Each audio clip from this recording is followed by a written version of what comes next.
राधे सभी को जय माता दी। तो आज के इस वीडियो में हम दुर्गा सप्तशती के चौथे अध्याय के बारे में पढ़ेंगे। तो चलिए शुरू करते हैं। चौथा अध्याय।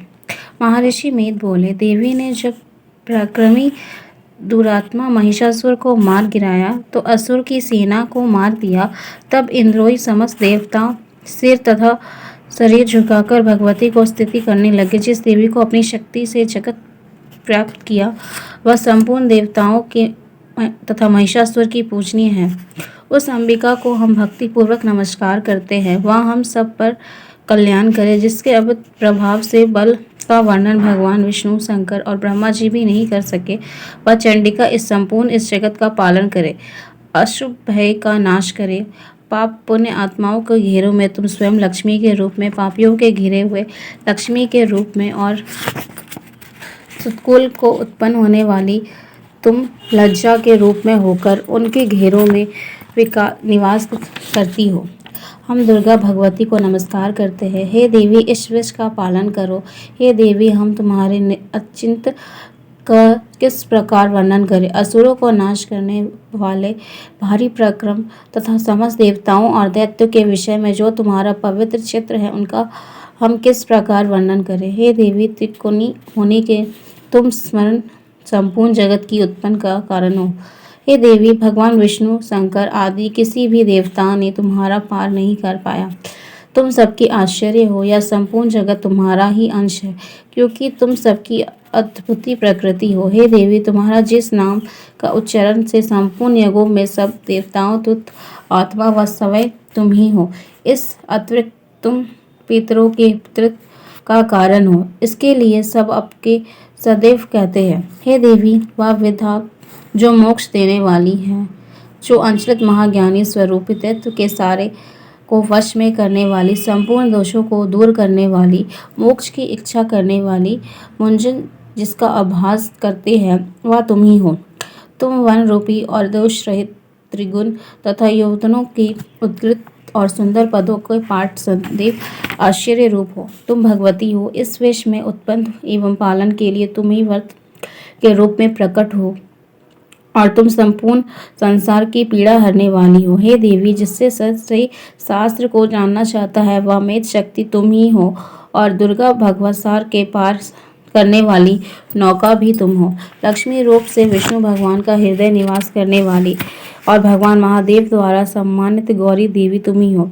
मंद मुस्कान वाली, निर्मल पूर्ण चंद्र विकनी के समान उत्तम सर्वगुण और मनोहर कांति की कामना तुम्हारे मुखों को देखकर महिषासुर क्रोध से भर गया। यह बड़ा आश्चर्य की बात है। हे देवी, तुम्हारा मुख जब क्रोध से भरा हो तो उदय काल की चंद्रमा भांति लाल हो गई और किंतु तनी हुई भय के कारण विकराल रूप हो गया। देखकर भी महिषासुर सन प्राण नहीं निकल गया। यह बड़ी आश्चर्य की बात है कि आपके कुप्ता मुख के दर्शन करने वाला कौन जीवित रह सकता है। हे देवी, तुम सारे कल्याण के लिए प्रसन्न रहो और अपने प्रसन्न होने से इस जगत को अद्भुत दो। जब आप क्रोध हो जाती है तो कुलों की सर्वनाश हो जाती है। यह हमसे अभी अभी ज्ञान जाना है कि तुमने महिषासुर की बहुत बड़ी सेना को देखते ही मार दिया। हे देवी, सदा अपराध देने वाली, तुम जिस पर प्रसन्न हो जाती है वही देश में सम्मानित होते हैं। उनके धन से यश वृद्धि होती है।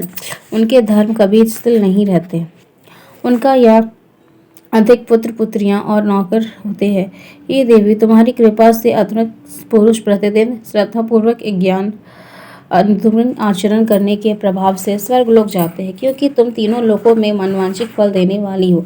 हे माँ दुर्गा, तुम्हें स्मरण करने के लिए पर संपूर्ण जीवन भी नष्ट हो देती है और स्थित वचलों वाली द्वारा किंतु करण उन्हें अत्यंत मंगल देती हो। हे दैत्य नाशिनी देवी, तुम्हारी सिवा कौन है। तुम्हारा चिंतन सदा दूसरों से उपकर में लगा रहता है। हे देवी, तुम शत्रुओं को इसलिए मारती हो, उनके मारने से दूसरों को सुख मिलता है। वह चाहे नरक में जाने के लिए चिरकाल तप पाप करते रहते हैं, किंतु तुम्हारा साथ ही युद्ध करने की सीधी स्वर्ग की चाहिए, इसके लिए तुम उनका वध करती हो।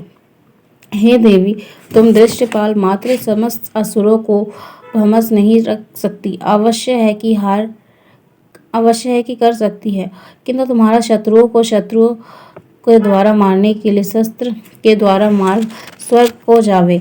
इस देवी से ही देवी उन शत्रुओं को भी प्रति तुम्हारे विचार उत्तम है। हे देवी, तुम्हारा उग्र खड्ग को चमकते और शूल की नौका की कांति के वर्णों के कारण असुर की आंखें फूट नहीं गई। उसका कारण यह है कि था वे पूर्णा स्वभाव में तुम्हारे चंद्रमा के समान अंत प्रदान करने वाले सुंदर मुख को देख रही थी। हे देवी, तुम्हारा सील बुरा वृत्तांत के द्वार काटने वाला सबसे अधिक तुम्हारा रूप है, जो ना तो कभी चिंतित हो में आ सकता है, ना जिसे दूसरों की तुलना में हो जा सकती है। तुम्हारी बल व पराक्रम शत्रुओं का नाश करने वाली, इस तरह तुमने शत्रुओं को प्रकट दिया। हे देवी, तुम्हारा बल की किसके साथ बराबरी की जा सकती है तथा शत्रुओं को भय देने वाले इतने सुंदर रूप में और किसका है। हृदय में कृपा और युद्ध में निष्ठापूर्ण दिया दोनों लोकों में केवल तुम्हारे में ही देखने आई है। हे माता, युद्ध में भूमि में शत्रुओं को मारकर तुमने स्वर्ग लोक पहुंचाया। इस तरह तीनों लोक में तुमने रक्षा की है, उन समस्त असुरों को जो भय था तथा दूर की है। तुम्हारा हमारा नमस्कार है। हे देवी, तुम शूल तथा खंड से हमारी रक्षा करो तथा घंटे की ध्वनि से और धनुष की टोकरी से हमारा रक्षा करो। हे चंडिके, अपने शूल से ध्रुव पर परमेश्वर पश्चिम उत्तर की दक्षिण की हमारी रक्षा करो। तीनों लोक में जो तुम्हारा स्वभय है रूप से धोर करो और हमारी रक्षा करो तथा इस पृथ्वी की रक्षा करो। हे अंबिके, आपका पलविन में जो खंड शूल गदा और आदि शस्त्र शोभित है पा रहे हैं, उससे हमारी रक्षा करो। महिषासुर बोले। इस प्रकार जब देवी देवताओं ने जगत माता भगवती की स्तुति की और अनंत पुरुषों की गंध से उत्पन्न द्वारा उनकी पूजन की, फिर सबने मिलकर सुगंधित द्रव्य व धूप जलाए और सुगंधित निवेदन की। देवी की प्रसन्न होकर, हे देवताओं ने तुम सब मुझे मनवांछित फल मांगो। देवता बोले, हे भगवती, तुमने हमारा सब कुछ कार्य कर दिया, अब हमारे लिए भी मांगने बाकी नहीं रहा, क्योंकि तुमने हमसे शूल महिषासुर को मार डाला। हे महेश्वरी, इस पर भी यदि कोई वर देना चाहती हो तो बस इतना दीजिए कि जब जब हम आपका स्मरण करें तब तब आप हमारी विपत्तियों का हरण करने के लिए हमसे दर्शन दिया करिए।